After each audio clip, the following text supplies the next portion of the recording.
There's been some major news this week. A pair of national stores as Canada's retail scene continues to struggle. After it closed 53 stores in the last 2 years, Toys R Us has filed for creditor protection. The company is keeping its 22 remaining stores open for now, including 2 right here in Ottawa, but it is pausing its e-commerce business and will only accept outstanding gift cards for the next 12 days. And there are reports that outerwear company Eddie Bauer will close all of its brick and mortar stores, becoming a fully online operation. Let's bring in retail analyst and author Bruce Winder for more on this. Good morning to you. Good morning. How are you doing today? I'm doing great. I'm very curious. What was your reaction initially when you heard the news about these 2 stores?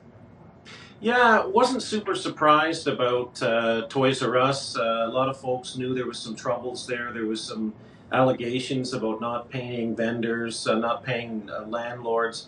A little bit more surprised on Eddie Bauer, but not super surprised. I mean, they've lost, I think, some of their mojo to folks like Arc'teryx and others.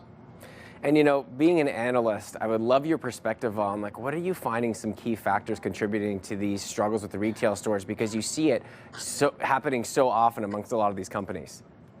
Yeah, retail is a really tough business. It's low margin at the best of times. And, if you're a brand that does well at a certain time, you're not guaranteed to do well in the future. And that's often what happens as demographics change, spending habits change. Some retailers fall out of favor. Sometimes they're bought and sold to private equity companies who may or may not invest in them as well. So there's so many moving parts, and it's just not surprising there's a life cycle for retail formats. I will say it was the first time in a long time I actually went to the malls on Boxing Day, and it was packed. It was nice. It was like the good old days. You could people watch. There were so many people out there spending.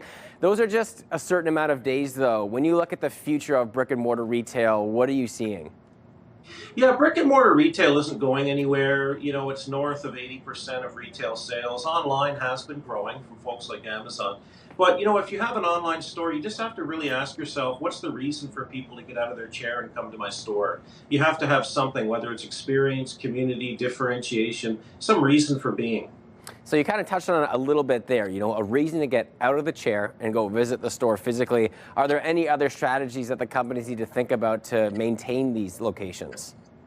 Yeah, you know what? Some people focus on products that require service, require you to try them on, touch and feel, talk to shop staff. There are certain strategies, building a relationship with clients, things that you can't really get online. Now, are you seeing specific retail stores, because obviously there's such a wide variety of them, are some more vulnerable than others when you look at the market right now? Yeah, usually the companies that are sort of in the middle retail are the most vulnerable. If you're a value retailer like Dollarama or Walmart or Costco, you're doing really well. If you're a luxury retailer, you're probably doing really well. The high-end luxury retailers are doing pretty good, but that middle retail is suffering. Anyone who's sort of in that middle price point, people are either trading down or trading up. Yeah, well, really appreciate your time, Bruce. It's an ever-changing world. And again, that news with Eddie Bauer, not quite confirmed yet, so we'll look to follow that story. Appreciate your time today.